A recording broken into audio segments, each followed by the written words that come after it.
Well, I think we can do that. Yeah, David can talk about his thing. In fact, here's what we're going to do. We're going to say to all the fans, Happy New Year. Yeah. Welcome to 2025. And here we go. That's, This is True OF Entertainment.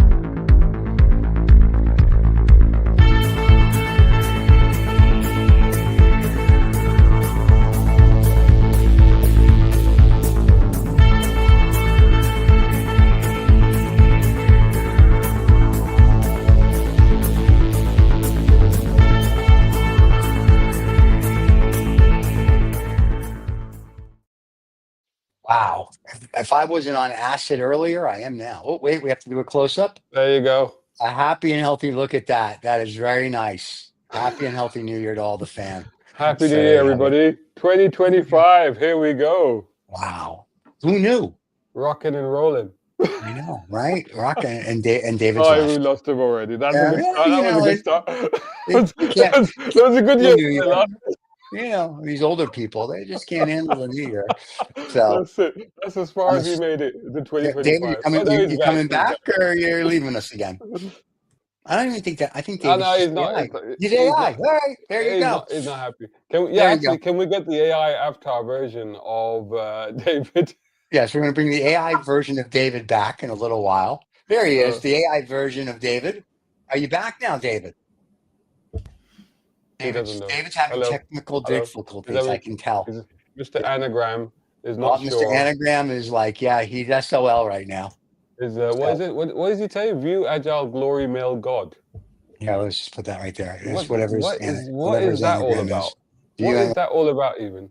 I have no idea. Right, We'll have to ask right him. now, he is in a whole other world, isn't he? Yeah, he can't hear us or He anything. We can can't talk hear about us. it. He doesn't Yeah, know that we can see him. We could say yeah. He's anything we thinking like about him. as long as It's, he doesn't pick his nose, we're good. Because we're going to use that. If he does, we're going to use it as a short. that So has to be a anyway, clip, doesn't it? Okay, yeah, well, right. whilst he's sorting himself out, how's the Yeah, new there you year, go. the start to the new year been for you, Stephen? It has been wonderful. We have all the shows are like up and running, including this one. The cigar show, I think, what was the first show of the new year was the Lost Dollar Business Club, and then the cigar show, and they went off fabulously, and Yeah. everybody seems to like what the channel's doing, and it grows, and yeah, we're getting there. Well, And last year you hit an amazing milestone with the yeah, 100,000 subscribers, which, yeah, again, congratulations. I mean, what thank you. terrific, terrific milestone. What an achievement. So, what's the target for 2025, dare I ask? 105,000. No, I have Come on. three more people than we got last. I don't. That's an interesting thing. Because it has been a record growth. I mean, Yeah, honestly, to get we, 100,000 in what, the 3 3 years, years. is it? Yeah, 3 years, isn't it? Yeah. 3 years. This is our Yeah. fourth year. We're in our fourth season, as they say. I feel Yeah. like a television station. We're in our fourth season, kids. I think if we're going to see where it goes with the steady growth. As we add more stuff, we have our staples like you and everyone else, and it's finding a home. I Yeah. think we did really good in the beginning because it was new and it was like exploded and no one was doing the concept of, if you will, a television station on YouTube. And now Yeah. that I think that people have found it, it's kind of finding its home. Like the other month we were looking at our people that unsubscribe to subscribe, and it's like I think we're finding a good foundation. So hopefully towards the back end of this year we'll start exploding again. And it is Yeah. quite promising because, as somebody who studies and spends a lot of time studying my own stats, I know that it's Right. about 90% plus is actually not subscribers that are actually Yeah. viewing. So the potential, so if you're hitting 100,000 subs, then the potential of viewers is staggering because it's generally about 90% that are actually not even subscribers, but they're watching the content.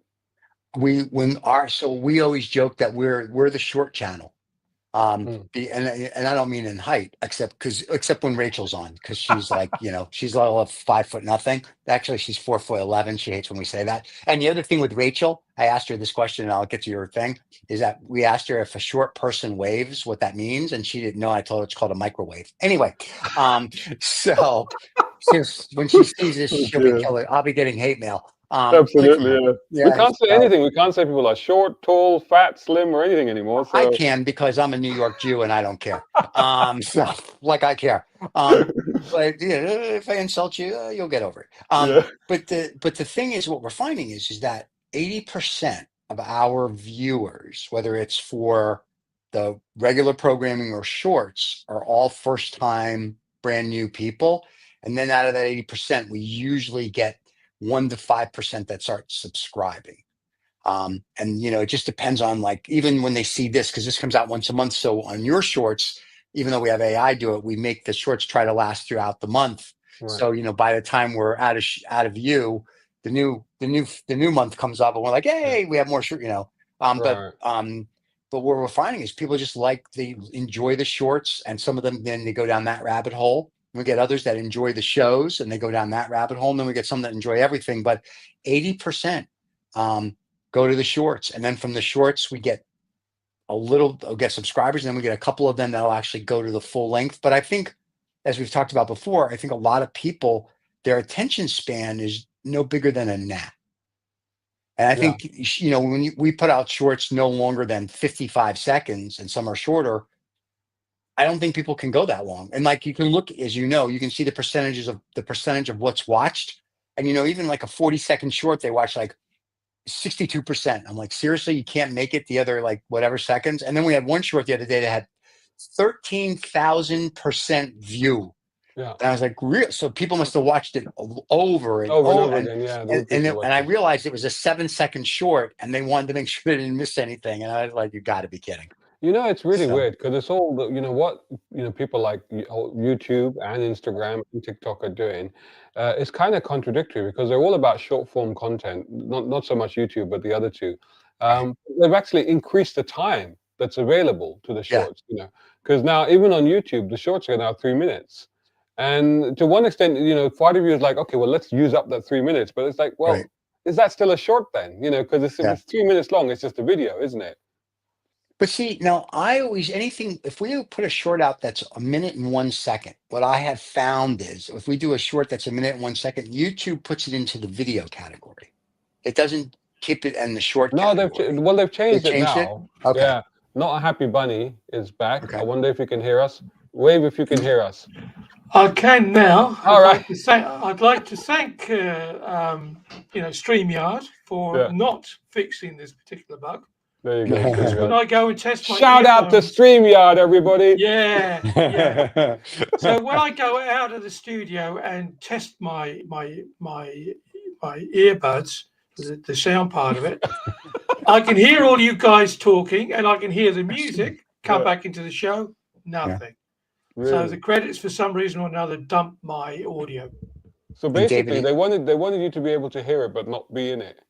Right. Well, I wonder if there's a message in there somewhere. That's the story of my life, that is. But, well, here's the story of my life. There you go. There you go. That's the story of Daddy's life. New Year's celebrations happening all over again. We're still celebrating right here. Give the boy a button, and off he goes. There he goes. Yeah. Where are these buttons anyway? I don't have those. Where are they? Yes, you do. Yes, you do. Are they in the settings or whatever? You go up into the green on your laptop where it shows that you're recording on the green light. If you click that, and when you click your green light that shows you're recording, it goes into reactions. And then you hit the little sidebar, and there it all is. Oh my God. There you go. Look at that. And then sometimes this works. Yeah, there you go. I can do a dead dance. That's crazy. Unfortunately, it won't let me do it for other people, which I'm very upset about, because I would love to do that for David all the time. That's right. Like every time he talks, I just want to make the cloud over it. That would be funny. So what's that would be? So now we're discovering the. Oh my God! Look at that's weird. Yeah, that's just weird. I don't like that. Oh, there's other ones that David showed me where we can make these round. We can do like these. They don't have to be square like they are. We can make them round. We can do this. There's tons of things. So yeah, there you go. There's the balloons. Balloons. That's so weird. Well, which is strange, because I haven't found any of these myself. So. There you go. But it's the magic of AI. So whilst you were away figuring out what you were doing, David, we were talking about the fantastic progress that you guys have made, and we were saying, oh, look at that, we're roundels now. We just push the button, the button. We could go back the way we were. That would be awesome.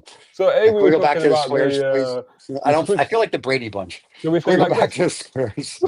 There you go. Here we go. Squares you wanted. No, the other squares would be good. The other squares would be really good. So there we go. Thank God. I feel like I'm out of focus still. What's going on? No, you are. Yeah. Oh, there you go. You're in focus now. Oh, that's better. Yeah, I like that. So we were congratulating you on the incredible progress and wondering what the milestone to be achieved this year would be, and secondly, like how we would get there. But also we were talking about the shorts and how it's all working, and interestingly, we were discussing AI, obviously. Now, but AI, it's just, I mean, it's staggering. It's scary, the progress it's making. Before we get into that, something weird just today, because I was trying to get online banking for something, and I called them up, and then I thought, you'd have to go through the whole ID process and this and that, and they said, well, we just need to record your voice, and I said, we need to what? They said, yeah, we use voice ID now, so we just, so we'll give you a phrase, and you'll say it 3 times after the beep, and we'll record that. And I said, okay, fine, so I'll do that, and after that, I said, how do you know that that's me? Because with all the apps out there that can replicate voices and stuff like that, how? And she just smugly laughed and she said, "We have AI." No, let me tell you. I will. Now I can tell you this because we have money in an AI company, called Hero AI, and they've actually been on our show. Hero AI actually has from what I understand from their patent and their patent attorneys, the only voice protected AI on the planet, because it uses 7 layers of, and it's too technical because 7 layers, blah, blah, blah, blah, blah. But anyway, if you use their AI and you do what that lady just asked you to do, and I record you, and I now call your bank and try to use your voice, but I'm not you, their technology will know that it's not you and stop it dead in its track. She said that. She said that. They don't have it. Yeah. But she said that. She said exactly that. She said even if somebody recorded this and played it back, it would still recognize that it was a recording, and it wouldn't accept it.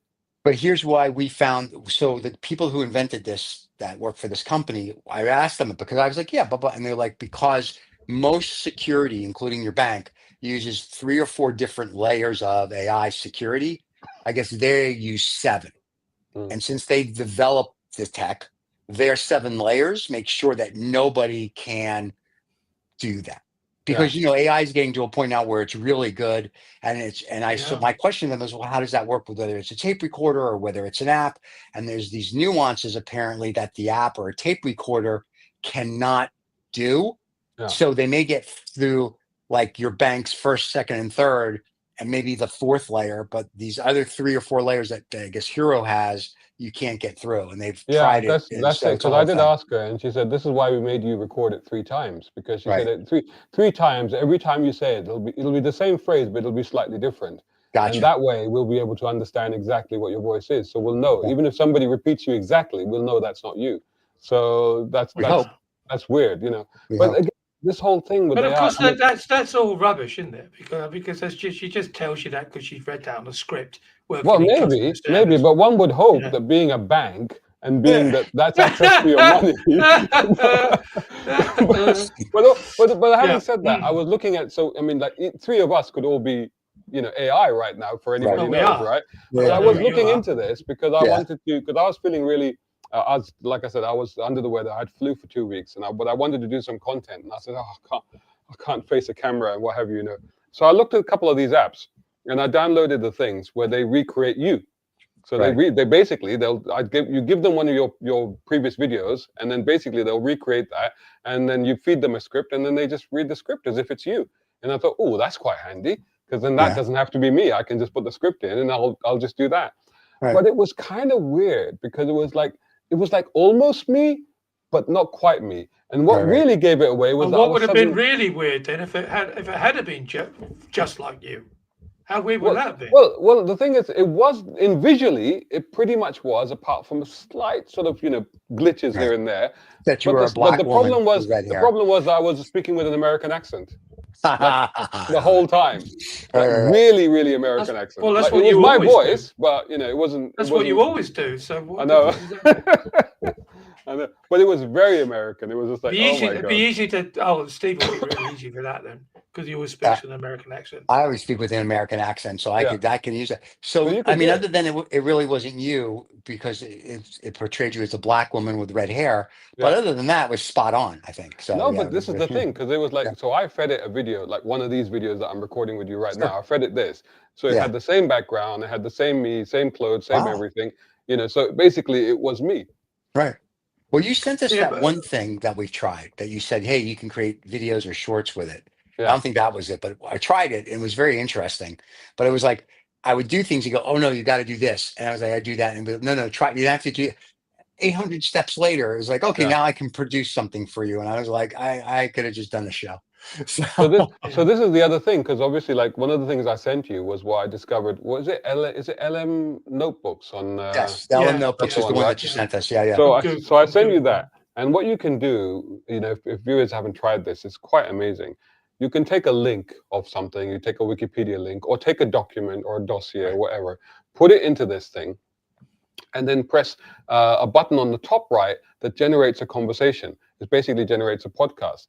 And there's two people that will take that topic and will talk about it as if they're two people. Like, so there's a guy and a woman, and very American, but they're just talking about it. And it becomes a podcast. Right. And it's literally like, and there's all these ums and ahs and inflections and, hey, what do you think about that? And it's a lot, and it's incredibly realistic. It is scarily realistic. Right. Now, what they've now introduced, and this is since I sent it to you, they've introduced an interactive button. So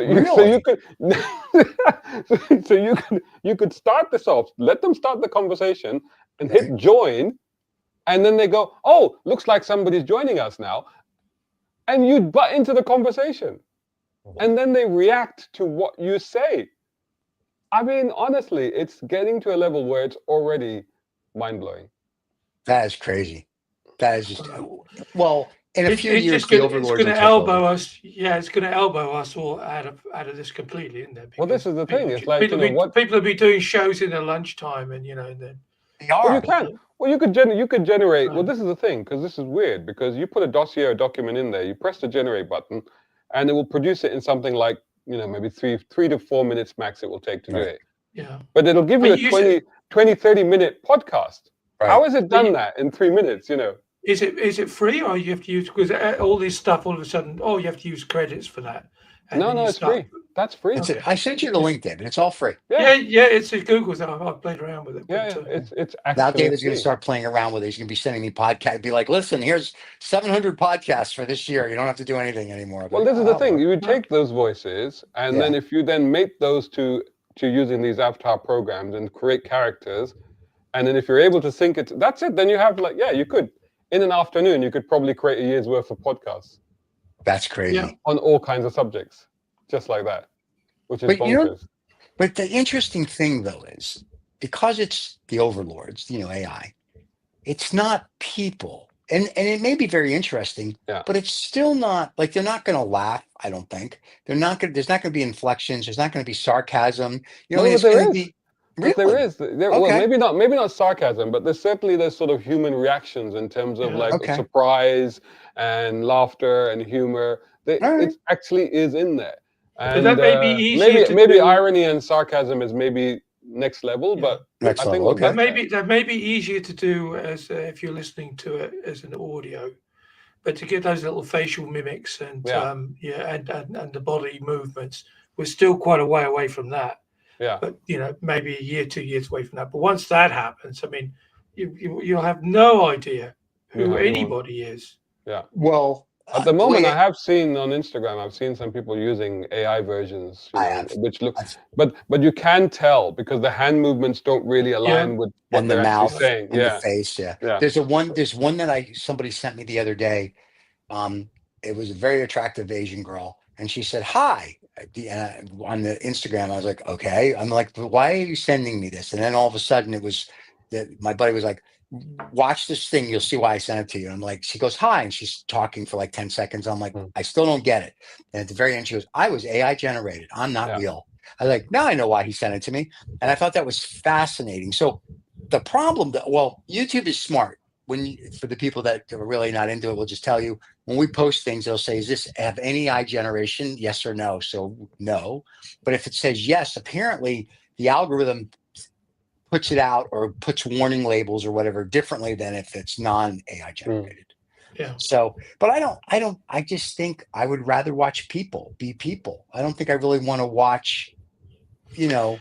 Well, I don't know. I mean, it depends, doesn't it? I mean, if you can generate, like you said, more content, by doing that. If you can provide more or a content movie. If to you the if you audience. got 20 Well, if you got 20 quid as opposed to having 20 million pounds or 200 million pounds to make a movie, and you can make it for 20 quid in AI. You know, I mean, I've been seeing quite a lot of these. There's one movie, I don't know if you've seen this one. It's called The Heist, and it was done by Google, and it is quite extraordinary. I mean, I just put a clip of it there so you can see it. Oh, okay. So that whole thing is generated by AI. Wow. You know, and even as a car guy, when you watch the car chase, Yeah. And even like in some movies, the cars don't naturally, they don't move naturally as they should do. That But one's even moving here, naturally. did you see the bounce? Did you see the Yeah. bounce of this driving in a straight line? Yeah. The suspension bounce is there. That's wild. It's quite extraordinary how that's been done. Now and all the reflections in the windscreen, which is exactly. You remember the night, well, everybody's sitting in these make-believe cars on Hollywood. You can always see. Yeah. No, so the thing is, like you say, even in Hollywood movies, sometimes because they have the cars on platforms and moving, slides and stuff like that, so sometimes it doesn't quite feel natural. But even watching that, even as a car guy, I wouldn't be able to tell the difference. I'd be like, yeah, that's a real car. Because even the way it's just driving along with the suspension on those cars, it's bouncing, you can see that. The only thing is when you watch that full movie, the main character, the protagonist, he keeps changing clothes, bizarrely.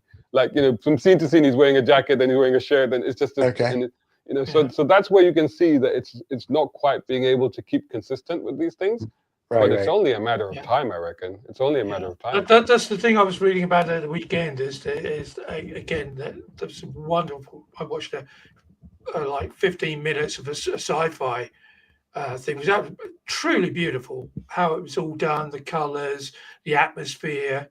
You think, oh wow, that could be in a cinema. And then you see when they go from one shot to another that that the AI just struggles with that. It just can't seem to be, exactly the same person, exactly the same clothing to this flip of scene. So it's all right when it's a one-dimensional thing, when if it's just telling that one story. The moment that story moves to the right or to the left and you come back to the storyline, then the right and left projections of that story are fundamentally wrong. So this is the thing. It's the continuity of the story. But what they're doing with stuff like this, this isn't the latest one actually. I can't find the latest one, but there's a new one as well. But you'll see that's basically Spock. That's Star Trek, and that is Spock. And you'll see when he does that. And this is entirely this is not real. None of what you're seeing there is real. As convincing as that looks, Now, and then there was another one they did recently with Kirk in it as well. Now, but the way that they've done that is that it's a mixture of AI and actual humans. And I've seen some other ones as well. Gold then for the studios. They'll open up their vaults and get all Humphrey Bogart movies out and all anything. Well, that's what they went on strike for 2 or 3 years ago. The Actor Guild. That's what they went on strike for. Is that a lot of them in their contracts say that the studios, and Tom Cruise is one of them, because I remember I read an article that he says in his contracts, you're not able to make any AI generation of me ever. Yeah. Yeah. So, but at some point it will happen. Yeah, well, but sure. It's almost inevitable. I mean, if you can imagine some, Bogart movies or one of the famous things actors or James Dean, for instance, who only made a few movies. Because what they're all of a sudden, bang, doing this stuff. Because what they're doing with these ones, so for example, with the Kirk one, and also I've seen another one somewhere where they're just doing a demo of how they're doing it. There's a demo, and you'll see it online. It's available. It's one of the AI generation video things.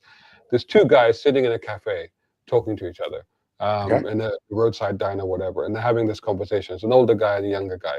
And the inflections, the clothing, the movement, everything is, you cannot believe that thing is entirely AI generated. And it is, except for the fact that they actually filmed an actor doing both of those scenes, both of those roles, actually. The same actor did both roles. So all they did is they filmed the actor, they filmed him saying, so that's why the authenticity of the delivery of what they're saying feels real, because it is actually an actor doing it. You know, Gotcha. even though it's not his face, it's not actually even his they voice. put an AI skin on him. Basically, so they turn him into an old guy, they turn him into a different guy, but it's an actor who's actually delivering the line. So the acting element is there. That's why it feels even more authentic, even though you know that it's not real, but yet it feels real because there's an actor doing it. The actor's doing the lines. Yeah. And I think, Well, like and this I say, will happen going with the back latest Star Trek thing, you know. Going back into your archives then as a film company, my God, there's so much stuff there. If you can pull that all out and then, you know, colorize it and put AI over the top of it. Well, they've already colorized all the black and whites. They've done that. Yeah. That's what Turner Movie Classic did. They did that like 20 years ago. Yeah, Like, but I mean, but to make it look like it's today, not like it's colorized, if you know what I mean. But So, you know what's really weird? When they colorized it, it really didn't do it justice to the old black and whites, because back then the sets were like, they were all black and white and they didn't really care what the color is. It was going to be black and white no matter what. So it didn't do justice when they colorized it. So I found Oh, it. wow. This is the one I was referring to.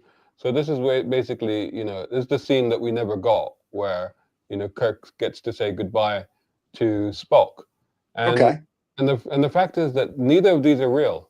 However, there are actors that were actually doing this role. So what they've done is they've filmed actors doing this. Okay. So the emotions are there, the acting is there, you know, but then they've put the faces of Kirk and Spock onto that. Strangely, Kirk looked plastic and Spock didn't, but maybe because it's a bit he was weird. supposed to be, you know, but having said that, Kirk of that era, you remember this is when they came back with the movies. They did do a lot of makeup on those guys to make them look younger in that era of movies. So that kind of actually still tallies with how they actually did it. So. So okay, guys. So this is great, and we love it, and we talk about it, and we get all excited. But you know, what does it mean? What does it mean? Where's it going to take us? Do you think? Well, I don't know. I mean, what it means, I think, is an explosion of content. That's for sure. Because suddenly, like in a few years' time, I could be taking my books that I've got there, and I could be turning them into movies. You know, and I could do that myself. To your benefit, then.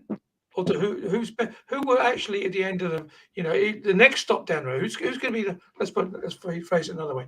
Who's going to be the first beneficiaries of this? Is it going to be people like yourself who are producing on YouTube, or is it going to be the studios? I really don't know. Honestly, I don't know if anybody has actually figured out what the business model for this is going to be. Because at the moment, we have an established business model where the entertainment industry works, which obviously Stephen would know a lot more about it than I do. But there's an established process of, you know, making movies, making TV programs, making music. You know, that there's an existing process. But as that happened when YouTube came along. And YouTube, to an extent, has killed television because it's democratized, you know, the content that you would normally view on a TV. So basically, the stuff that you guys are doing, the stuff that I do, people are viewing this on the TV. In fact, on my stats, it's quite weird because 3 years ago, there were very few people watching my content on TV. Now, it's flipped around the other way.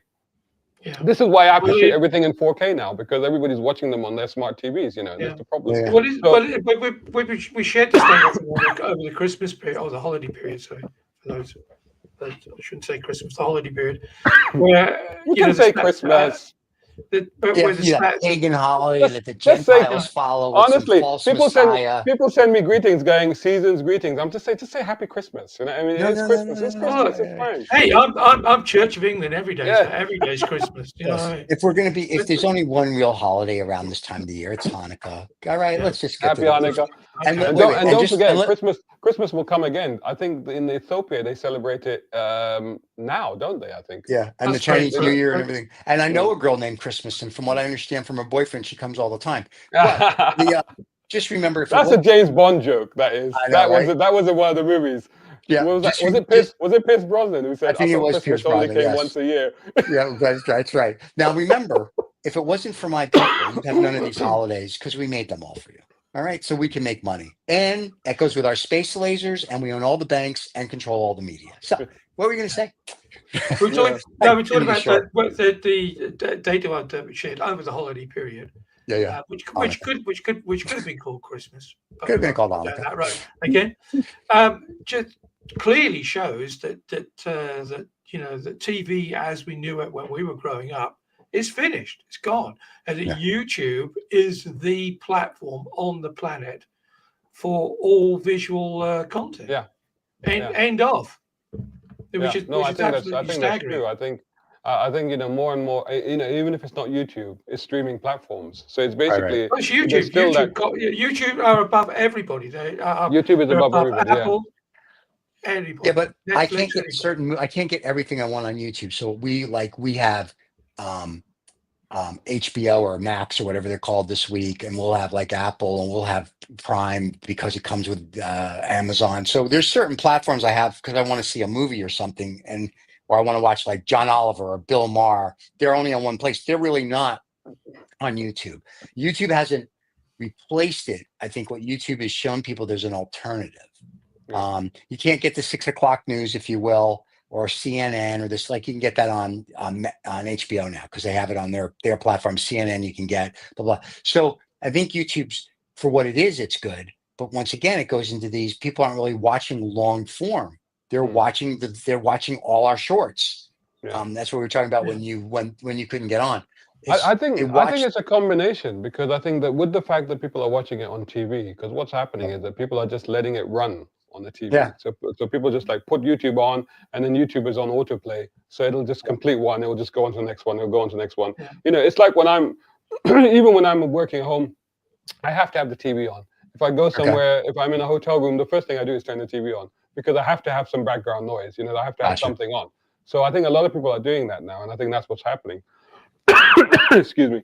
But I think that there is an element of going back to earlier what you were saying about the AI and how is it going to work and how is it going to benefit. Suddenly everybody can be a movie director, a movie producer, and get their content out there. There's a democratization of the movie industry. Where that's going to leave the actual movie industry is going to be literally the $1 million question, I suppose. Probably Stephen would know more about that than I do. What do you think? I think if you get, like, if just say we get David a program, because David's made it. We have AI movies on our platform that David has made. He did a whole thing on vampires, which is very cool. And we were limited to what we were allowed to use, if you will. I think whether it's David or whoever, you may not you're not going to go for an Academy Award to be played in the cinema. But if you make and Mr. Cruz, I'll apologize to you later in the lawsuit, apparently, when you sue us. But if you make a Mission Impossible 700, that's better than the ones he's making now with the action and the this and the that, and not with Tom, but with all these other people, and you make it AI generated, and 10 million people or 1 billion people on YouTube watch it. That's where I think it's going to start heading, because remember, you still make monetization on YouTube, right? You get a couple million people watch a video, you make about $20,000. So if I make a video, David tomorrow says, I'm going to get this software, I'm going to make my vampire trilogy, I'm going to make whatever it is. And he makes this movie that is just as good as anything Apple has or Warner Brothers or Universal puts out, with all make-believe characters and whatever. Like that car movie you just showed us that Google has, and it's just as good or better, and it's an intriguing story and keeps you on the edge of the seat. If it gets 1 billion views, we made more than what most Hollywood movies make, because it cost us, what, $200, let's say, or 200 pounds or whatever. Everything else is profit. Michael Eisner had the best comment ever when it comes to stuff like this. And Michael Eisner, for people that don't know, is the one who turned Disney around before it was going to go bankrupt in the 80s.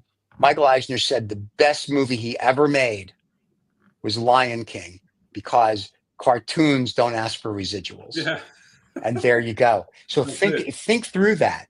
AI doesn't ask for residuals. Yeah. So since AI doesn't ask for residuals, and it does your voices and it does everything, all you need is a concept. You can literally take a book from, say, 1837. Yeah. That's a science fiction of the day, turn it into something today. Yeah. It's already passed all its copyright laws and all this and all that. And you could have yourself a global blockbuster. The only problem on YouTube is getting everything to translate from, if you will, English into whatever, because translation costs a lot of money. Yeah, but that's coming too. That's coming too, though, isn't it? That's coming too on YouTube. They're about to introduce that. Let's talk about democratizing the internet through AI. It's the same that the problem is, if I was to make a 30-minute movie, right, and just like they said, just one episode, I'm probably talking about a couple of $1,000 than it would cost to have it, at today's price to have it rendered. That's the issue. So it still requires money. It still requires some form of some form of wealth, money wealth, in order to push it forward. And it's it goes back to the question about what will happen to the existing industry, though. And it's interesting that you mentioned. Sorry, they'll adapt. Yeah. Well, it's interesting that you brought up Tom Cruise, and I thought that was very interesting. What is the appeal of Tom Cruise movies compared to, say, the Avengers movies? Everything in Avengers that you see, for example, as spectacular as it is, as exciting as it is, as unreal as it is, well, it's literally unreal. It's all CGI. You know that. Yeah. It's all green. Yeah. And one of the appeals of watching a Tom Cruise movie is like, he's doing it. He's out there doing that. He's out there actually doing it. And now they make movies about him doing it. Yeah, and I think that there is going to be, when we go down this AI route, and there's going to be all this AI content, and we're going to love it. We're going to lap it up. We're going to love it. But at some point, it's going to go full circle where we're going to go, yeah, we've had enough of this. We want realism. We want the real stuff back. Yeah. And I think then his line of doing things, or his way of doing things, might then come back round. And I think that's what would actually save the real film industry, if you like. Yeah, but he's the only. And I know other actors do I know Matt Damon said he does his stunts in Jason Bourne and and all this stuff. But now Keanu Reeves recently was interviewed. It's like, would you do another John Wick? And he said, well, the heart is willing, but the knees aren't. That's right? Because it's like there's a lot of work, and they are making a John Wick 5, so apparently they gave him enough money for his knees.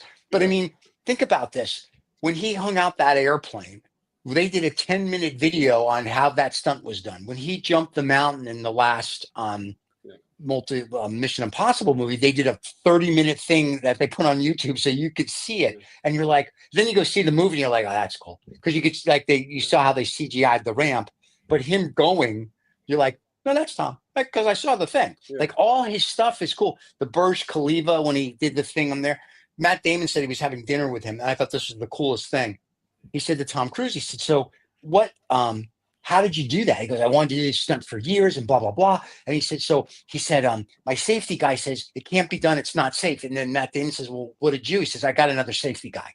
I mean, he said, that's like the way he thinks. So I'm like, okay, so as his safety guy, he's going to do it.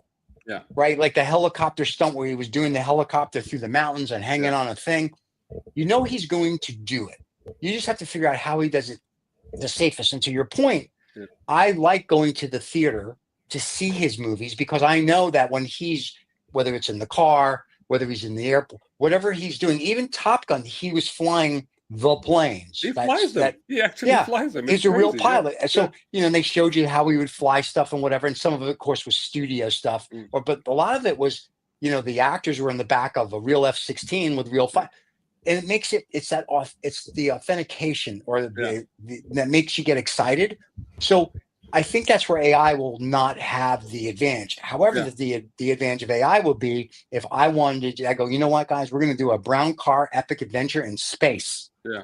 Well, first of all, no one's going to fly the three of us to space, number one. And number two, David gets seasick. And you're just old. So it's not going to happen. So we can do now this whole epic thing on the moon. We can have a car chase on the moon. We can do whatever, aliens, whatever we want to start. And it costs us, we'll say, 50 pounds a month to make our AI. That's right, yeah. And people, like to David's point and to your point, I think for a couple of years, people are like, that's awesome. It's great, blah, blah, blah, blah. And then there's going to have to be a new Tom Cruise because Tommy's my age. Yeah, he's 60 something now, isn't he? He's 62. Yeah. And, Tommy's not going to keep jumping out of stuff. I mean, like Keanu Reeves said, the knees, they give you even Matt Damon said they wanted to do another Jason Bourne. He said, the first one he wasn't that bad. Then the second one, he said, took a little longer to heal. And by the third one, he goes, yeah, no, like I'm too old to get thrown and beaten up. It is quite funny because these movies are a lot more demanding than people think. Because even the Roger Moore era, I was watching a documentary on Roger Moore, and everybody's kind of dismisses Roger Moore as he wasn't that sick. But actually, the first movie that he did, he seriously got injured because he was doing the boat sequence that they did. Boat chase. So he crashed the boat. Yeah. So he was actually doing it, and he broke his teeth and stuff like that. He was in hospital, and then of course another sequence he did was the man with the golden gun. Yeah. And he got his ass burnt, because he jumped out of the chair too late. When the sequence where he puts the gun underneath the table and he fires it, and then the chair explodes. Well, he was a fraction of a second too late jumping out of the chair. So basically, his ass caught on fire. So you have to have So these things they do take a toll. Maybe that will be the new genre then. That it'll be people want to go and see classic movies, and they'll redefine classic movies by classic movies include real people. Yeah, I think so. I think that's what will happen. I think that we will embrace AI. We will love it, and it will give it an opportunity for you, me, and I can turn my books into movies or whatever. Right. But I think at some point, the way that the movies will survive is by saying, no, we're doing. Go back to 1978, and when they put out the first Superman movie, and the whole tagline for that movie was "You'll believe a man can fly," and you did. You did, because those sort of effects had never been seen until that point. Like nowadays, it's like every movie has people flying, no big deal. But at that time in 1978, to see Christopher Reeves fly off a building and then literally land on the pavement, not like he's flying and cut, he's landed. No, landing on the pavement. You were like, oh my God, he's flying, And I think that sense of realism, that sense of like, oh, it connects, it's being done for real. Maybe that'll be how it all gets split up. That there'll be people who just be, in the AI genre. So, okay, everything AI, that's fine. I'm sure the porno industry are going to jump in before anybody anyway, and produce endless amounts of content.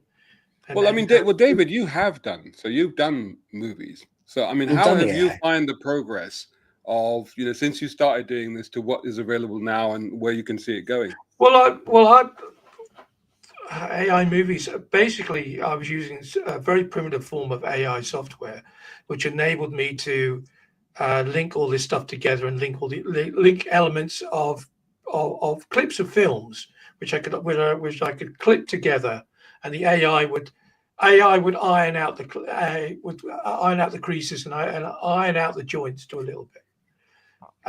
I'd love to make complete AI movies. I've still got a whole trilogy of vampire trilogies in my, and horror in my head to do. But, it's a money thing. It's like I say, 2,000, 3,000, 4,000 euros, because you have to buy all this rendering time. It's great to get all this stuff. You get all this stuff like 30 seconds. Oh, it only costs like 20 credits. How much is a credit? Oh, 50, 60 cents a credit or $1 a credit. So how long is a 30-minute movie going to cost? Yeah. So you're still talking about, production companies using it. So in many respects, it's lowered the bar, but not lowered the bar for people like me, who would be like a pig in the proverbial sticky brown stuff. So what do you think needs to change? Does the pricing needs to come down, which obviously economically it probably will do as the scale grows, or does there need to be a proper business model, such as a YouTube model, for it to be viable for people like us to then make that content? Well, I think YouTube gives us the platform now. As Steve said, every time we put anything up, including this, we have to say yay or nay to AI content. And if it's yay, then it'll get flagged up again by YouTube. And good, like that. That's fair enough. But yeah, where are we going to go with that? If the price comes down and down and down, it's more of a hardware problem at the moment. But the thing is again, it's a bit of a gamble. You'd have to work out, the odds of it. But as Stephen said, if you do create this masterpiece of an AI movie and you stick it up on YouTube and you get 1 billion views, that's paid for itself. But that's the initial chance that you're having to take, I suppose. Yeah, well, I put the original films up, and I think one of them got like 15,000 or something. well, considering that Stephen and I literally kind of, put it together, and he was doing the text bit and promoting it, whatever. You think, okay, yeah, we'll take that for something which was cut and paste. But yeah, somebody somewhere has to run that, pick up the rendering costs when you're producing these AI movies. And that, of course, you say, it's like every business, like every gold rush, the bucket and spade company in this particular gold rush are the data centers that are charging you to render your AI dreams. So I think in the interim, how do we see this progressing? Because I think that rather than just AI and rather than just pure movie making, I think that existing movie makers are probably best placed to take advantage of the developments in AI to make up for the budgets that say would have gone into building sets or going to locations. Yeah. Oh, I agree. I agree. But they do that now, though. If you look at all to your point, the Avengers or the Marvel Universe or DC comic, I mean, if you look at when they're making it, it's nothing but a whole bunch of green screens down a street or a green screen on a soundstage. And it's like, here's a rock, stand on it, don't move too much. So they've already embraced AI, if you will, with this CGI stuff. I think what you're going to get is you'll get more, unless it's the Tom Cruise movie, because he wants to go to space and really make a movie. But I mean, like, you're going to get more, I think, grandiose things that you can do with it. I would agree with that. To David's point, and to your point about for the average guys like us, I think what's going to happen is somebody that's doing these AI movies with that type of a company that's charging stupid amounts for like 10 seconds of credits is going to realize that there's 8 billion people on the planet, and probably 1 billion of them all want to be movie producers for $200 a month, let's say, or $100 a month. And they're going to be like, let's give them 3 or 4 hours every month for, I'm making up a number, $100. Instead of charging the stupid number and 50 people are using us a month, we can have 1 million people and we'll make 10 times more. Whoever does that first, and if their AI is really good, that's when you'll start seeing the movies, if you will, on AI, the creation getting better and better and better. And it just won't be a Hollywood studio. It'll be like David, if you will, in his garage, or some 14-year-old somewhere doing it. To your other point, yes, YouTube's coming up with translation service, but I know that they've had it for a while, and we've looked at translation, and they're like, oh yeah, it's only this much. And I'm like, it's that much for, it's like $50. I'm like, that's not bad, but it's for 30 minutes. And then you're done. Then it's another. And I'm like, we do so many hours. It would cost us thousands of dollars every month to translate tens of thousands to translate into like 40 languages for people. So we're like, yeah, English is good. So when YouTube gives it away for free, and I think that's why they're trying to, because what they're realizing is that people may want to watch this, but they don't speak English, and they may want to watch it in, whether it's in Hindi or in Spanish or in Portuguese, whatever it is, German. And now they can. That just increases the advertising that YouTube gets to charge, and B, everything else. So I think once all that comes together, let's say in the next 5 years, then to both of your points earlier, then YouTube really will kill. And I say kill television, I mean, it will kill, like, not to have it on TV, but will really kill TV, because then everything you want is on YouTube in any language you want, in any content and format. And I think then the industry, including Hollywood, if you will, or Bollywood or China, then it starts to change. And I think if Google and YouTube see that, that'll it. So overall, are we saying that for content creators like us, this is all good news? Because, because as the scalability increases and the prices come down, or if somebody comes up with that, okay, $100 membership, you get 30 minutes a month, go do what you want to do, then suddenly that gives us all opportunities to potentially create all of these movies and all of these videos that we couldn't do before, have them translated automatically by YouTube into multiple languages, and theoretically go and become billionaires.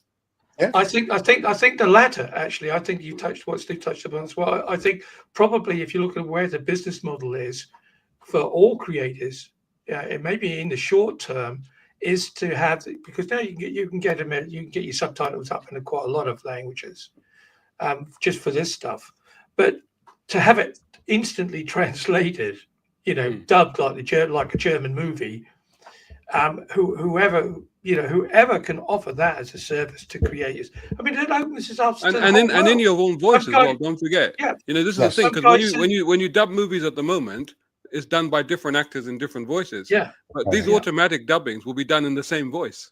Exactly. So some guy sitting in a cave, you know, in the middle of nowhere, is watching this in his own language. I mean, what does that do for us as a channel? I mean, I mean, yeah. I mean, talk about global. I mean, that's like mega global. And the potential of that was something that we've actually seen by this, you know, funny little show that started off in Korea, Squid Games, that suddenly has become a global phenomenon simply because it got translated into other languages. I mean, it shows you the potential of that, right?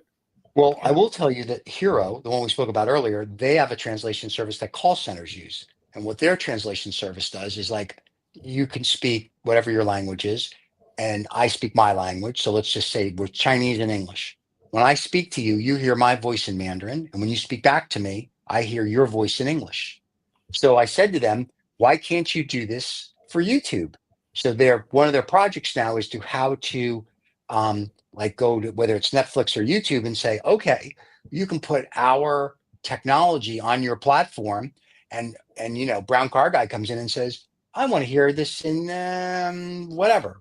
Pick your favorite language. Punjabi, just say it's Hindi. whatever. Yeah, Punjabi, sure. Yeah. And it does that. And you say, okay, so then you're going to hear us speak, but in your language, and you're going to be like, but it's our voice, and it does it instantaneously.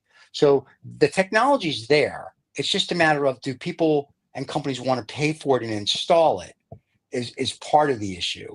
And on the AI side, how much data how much bandwidth you need to do that, you know, for them. Well, how is YouTube figuring out that bandwidth question when they're going to be offering this for free anyway? Because that means there's going to be millions and millions of videos that are going to be automatically translated by YouTube. Or what they may do, if they're very clever, of course, is you get it in your own language in your own country.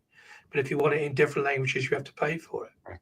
That, or they're going to give it, it's going to be in tiers. Like, you know, Mr. Beach is the one who's been using the Google translation service now for 4 years. Oh, congratulations to Mr. Beach for having a complete turkey. Now he's moved across to terrestrial TV anyway.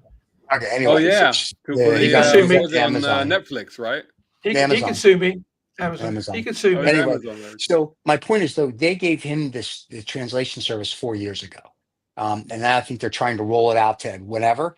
So if our channel had 100 million people subscribing and had, you know, 70, 80 million views every time we put something out, YouTube and Google will be knocking on our door going, please, please, please. So I think what they're going to do is you're going to be like, all right, if you're at this level, we're going to give you this. If you're at this level, we give you this. And I think, so when we're at like our 100,000 level, we may not get like A, B, or C. We may get the D level of whatever, but the D level will still be better than the people that get no level. So, you know, and it just depends. And as we all know, their algorithms change every other day. So what works today with like a 30-second short, all of a sudden now people want, you know, 2-minute shorts. Really? So the AI we use for shorts, and it's a wonderful company. Kudos to them. We had issues over the weekend. They worked on all weekend to fix it. So I love them. They're wonderful. I'll think of their name later. All right, hold on. Let me give you their name. I'm going to screw it up. You might as well. Opus Clip. OPUS, Opus Clip. We could be an affiliate, but we don't want to. I don't need to take any money. But Opus Clip, if you're trying to make shorts for your channel, the best in the world. But I think that's where we're heading. You know, we need to figure out how to go from A to Z. Yeah. And I don't know, you know, if YouTube and Google have figured that out yet. Yeah. I mean, I think that even for me as a content creator, I think it's, you know, because people have said to me, for example, is like, why don't you do your videos in Urdu or Hindi? And then that would open it up to the Pakistani or the Indian market. And the reason I don't do them is because my Urdu Hindi is so terrible that nobody would be able to understand what I'm saying. It's embarrassingly bad. It's so bad that I don't actually speak in public at all. But the potential is undeniable. It is undeniable. And why even stop at Urdu Hindi? If you look at the Indian subcontinent, you know, you have so many dialects, you know, from Urdu Hindi, Punjabi, Gujarati, Tamil, you know, it just goes on and on and on. So suddenly, if you find yourself being able to be translated into all of those languages, you know, as an Asian, as a brown car guy, I mean, suddenly that would be opening up a whole load of markets for me. So I can't wait for this to come along, you know. It's like, well, and there's 7,000 known dialects. I know that because I've read the Hero report. So they're trying to get it to in the next 3 years where their technology will talk in every dialect. Right now, I think they have 100, which isn't bad. That people really talk. But to your point, I would love it that if someone says can go, oh, what's this sermon from the German, and they're in XYZ country, and they're like, oh, I can have it translated in my language, and I click a little button. Now, whether they hear it in our voice or it's a robotic voice, I don't care. But then they hear it and go, oh, I like this show. When's it on? I want to watch it. I want to watch more Brown Car Guy. I think YouTube is finally realizing that, I read an article that their revenue has gone down from advertising last year. So I think they realized, oh, we better do something. So now they have to start rolling out stuff to not just, Mr. Beats. They have to roll it out to everybody. Yeah. Like, how do we get more people to watch? Oh, we have to translate more. How can we do this? We have to get these guys to be able to do more AI. How do we do? And I think they're waking up, because all these other platforms now are coming online that are YouTube-ish. Yeah. And they reach out to us and go, we would love your content. I'm like, take our content. I don't care. Yeah. I mean, no, but even the existing platforms are, because, like on Instagram, you can go up to, I think, 20 minutes now. And on same goes for, I think on TikTok, you can go up to an hour if you want to. So they already gone into long form content. But it's interesting with YouTube losing ad revenue. I wonder if it's because of their emphasis on shorts, because you make less money on shorts, right? For shorts, I watched the thing from a couple who did. They had a short that got 2 million views, and the guy was like, their video got 1 million point something, and their short got 2 million. And he was like, do you know how much money we made? I'm thinking, I would love to hear this. The short with 2 million views made $29. Yeah. The million plus video that was like a 30-minute video made them $29,000. So YouTube, like all of a sudden when things start clicking, I noticed like, oh my God, our shorts are getting 10,000 views and clicky. And then all of a sudden the next day we're down to like 6 because they changed the algorithm. It's like, oh, let's change it. You're like, stop changing it every day. Why don't we change it every quarter? And then you don't tell anybody that you're doing it. I'm sure they told Mr. Beats. They don't tell us. So when they change it, then all of a sudden, like David will call me up and goes, I saw in the forum that they're changing it. Or Rizzo will tell me, we need to go from 30-second shorts to, 2 minutes and 10 seconds now. Or we need to go from 2 minutes and 10 seconds down to 50. It's like, so they don't make it. I know you're trying to mix it up, but some of the people go there. It's a moving target. It's a moving target. You just don't know where it's going. The other thing about translation, though, which I think is, the reason why we've got the dubbing that's only now starting to happen and stuff, right, is because it's not always been easy to actually translate. So I found this way back when I was doing Car Magazine in the UAE, and we had Car Arabic for a sum total of 3 months. It just didn't work. And part of the reason it didn't work was because the translations weren't easy to do. And even now, like I write for a website in the UAE, and they take my English version, but they also do an Arabic version. And a couple of times the editor said the Arabic guy is really complaining. He says, because the way that I've written the article, because there's wordplay and there's, there's suggestions in there, there's stuff in there. And he said it's a brilliant article, but it's really hard to translate because I can't get the same sort of context out of it, and he just wondered, like, did we need AI to get to a level where it would indicate some sort of a correct translation of what was meant by the original text? Right. I think we can get over that. I think we can get over that. I think if if it was, 80%, 90% of your language, to start off with, people would still embrace that and live with that bits, and it will improve. Because I don't know if you ever. You know what I mean, David? You know what I mean? As writers, sometimes we like to play with words in a way, so whether you're using alliteration or poetic rhyme or something. Sometimes you start to play in words with certain inflections and stuff so that you can get across a point or a message in a way that isn't literal, They don't work. Simple as that. I'll just get slightly off topic, but going back to the problems of translation. I've spoken to there was an Italian lady that came to one of the Christmas family get-togethers here, and she didn't speak a word of Dutch, and she got all this noise around her, and having been through that journey, and I always say to people ask me, how long did it take you to speak Dutch, and I will say, well, it took me 3 years to understand a question, another 2 years to answer it. But you just have all this noise all around you. And I said to her, it's all this blah, blah, blah, blah. It's all this double Dutch. And then a couple of days ago, I got pulled over the coals here in house. And it said to me, why did you say that to her? I said, what? Double Dutch. She said, do you know what that means? And I said, no. She said, that means to take the pill and to use a condom at the same time. And I said to her, and I just looked at her, she said, you didn't know that, did you? And I said, no, I didn't. Yeah. And I get out the old Google and I go to, the Oxford English Dictionary. But there you have it. Something as innocent as double Dutch, it's now, she said, well, you're now a dirty old man now, aren't you? Well, what do you mean now? What do you mean now? Dirty old man well before you said double Dutch, my friend. Let's not get carried away here that all of a sudden double Dutch made you the dirty old man. We've seen AI movies, so calm down. We've seen the AI movies. So. I rest my case, Counselor. But no, to answer your question, I think AI will make translation. I see the stuff that Hero translates, and to your point, it takes very difficult sentences or statements that somebody makes and translates it into the verbiage that they'll understand, which I thought was interesting. They also do it. You can actually answer questions before you use their technology, saying, what's your education level? What do you do for a living? So if you're a mechanic, for example, right? And I'm a finance guy, and we're talking about how we're going to invest your investments. Instead of coming across with all finance terms where most people are going to look at you like the RCA dog, it'll come across in car vernacular.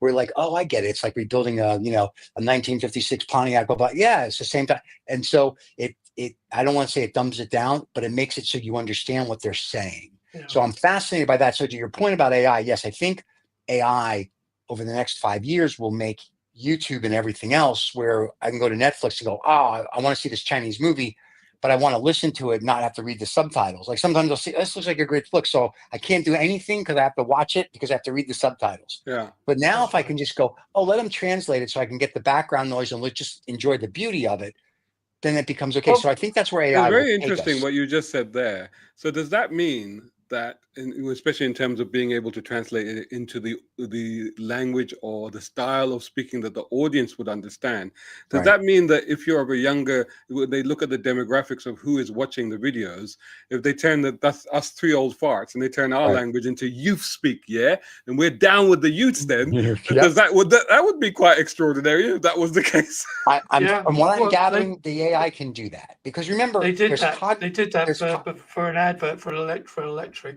company, a white goods company before Christmas. Some guy was doing this, speak talk. But going back to the point I made a little bit earlier on, I think that YouTube doesn't realize that we will accept that it's not quite how it should be. I've been living here for 40 years, and I can tell you now, even today, the subtitles from English into Dutch do not reflect what's being said. And for some reason or another, a lot of Dutch people speak fabulous English, or most of them do, young people do, they just accept it. Because that's the way of, so if they lose the plot a bit, they just pick it up again in the subtitles. So I just say to YouTube, bite the bullet, give us the opportunity to have this all in different languages and see where it takes us. Because I think it would be fabulous to be able to, to have this in all sorts of different languages. I think it opens up a new and interesting door. And as AI becomes more cognizant, so AI today, when you say it's AI, it's not really artificial intelligence. Really, it's just LLM and ASM. All that is they've given it books and they put everything into an Excel spreadsheet. Hero and other companies I know of are making it cognizant where it's going to start thinking and learning on its own. So when we're speaking, it'll say, that inflection has to be here, not just like, on Excel spreadsheet 12,000,006, this means that.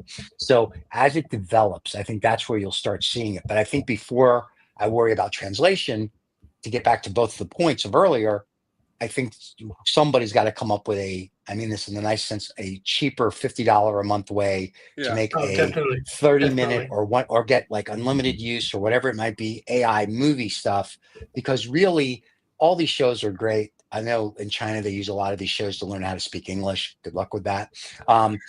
That's true because they want English, and what better place? So, but I'm just saying, for YouTube to go to the next step, but I'm assuming they got guys thinking about this, or if not, they will after this show. That's the way they're going to kind of have to do it that way. They're going to have to look at this and go, we need to be able to make AI movies so an average person can make a cool movie that somebody will watch, because it may get 1 million views, you don't know. And then the advertisers, YouTube makes money, so it becomes this whole thing. And and I think we're getting to that point where they have to come up with the new secret sauce, because YouTube's kind of getting old.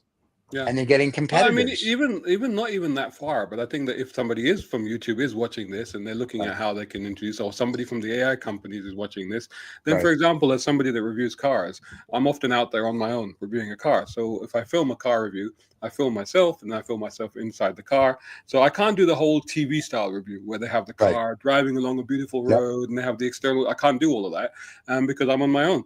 But however, if suddenly there was the opportunity to say, right, this is the car I was driving, this is where I was, give me some external shots. Wow. All of a sudden that would elevate my review to basically a Top Gear level. So that's another thing, that this is like an interim thing where you combine these different technologies to create something that is better than what you would have otherwise ended up with. Yeah. I think that's kind of where we're there. Like I said, over the next 5 years, by 2030, if we come back and look at this discussion of this show, the three of us are going to be like, wow. Like, it's either going to be like we were way off or we were spot on, and it's even surpassed what we thought. Amazing. We'll have our Gary Vee moment. I'm glad you're my financial advisor, Stephen, because we're either going to make money or we're going to lose money. I mean, that's the choice we've got. Well, either way, it's his fault. It's a lose-lose for me no matter what, but I appreciate that. Thank you. So, boys, it's been fun. Brown Car Guy has to go review a golf cart, I think. I'm very excited about that. By the way, your BYD review that's on our channel did very well. So, cool. Which one is that? The one about the Chinese BYD? I reviewed several of them, but BYD is probably now, I think it is now the biggest electric car. I was going to ask you actually, Shazad, because I've used up everything you sent me. Thank you so much. You can find them all hyperdrive highlights on the channel featuring Brown Car Guy. But it would appear that the electric car reviews are the ones that people are picking up on. Oh, cool. That's BYD, that's really interesting to know. If you've got some more of that, please upload it, and then we'll get them on the. So actually, another question here before we go, just to the audience, actually, is like, I know that one of the things we do on this particular program is that although I'm the Brown Car Guy, we tend to avoid talking about cars. But however, having said that, that doesn't mean I can't talk about cars and I won't talk about cars. So if the audience would like to, if the audience has questions, or if they would like us to discuss cars more or the automotive industry, then let us know. And then maybe we'll do a show about that or something.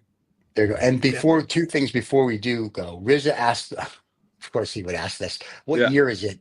For him, it's 1823, just to let you know. Number two, the reason I brought up the BYD interview or the review on our channel is because if you don't know who Brown Car Guy is, you can watch his interview, and then there's a link you can click and go over to his channel, and you can see all his interviews. We get like 10% of them. So you can always go see Brown Car Guy on his channel, or you can catch him here on Sermon on the German, and then you can always catch him on, I think it's Hypercar on our channel as well. Hyperdrive. Thank you very little. So you can see him there as well. So there's tons of ways you can see Brown Car Guy if you don't see him here. If you can't figure it out, send us a message and we'll get you to his channel. And then there you go. And other than that, our friend Riza says, I guess we're asking a car question now. Have Japanese cars caught up in quality with the rest of the world? And let's ask Reza if his spelling has caught up with the rest of the world, because his spelling of Japanese maybe needs a bit of work. Wow. So basically, the real question is: have jalapenos cars caught up with the quality? I assumed it was Japanese.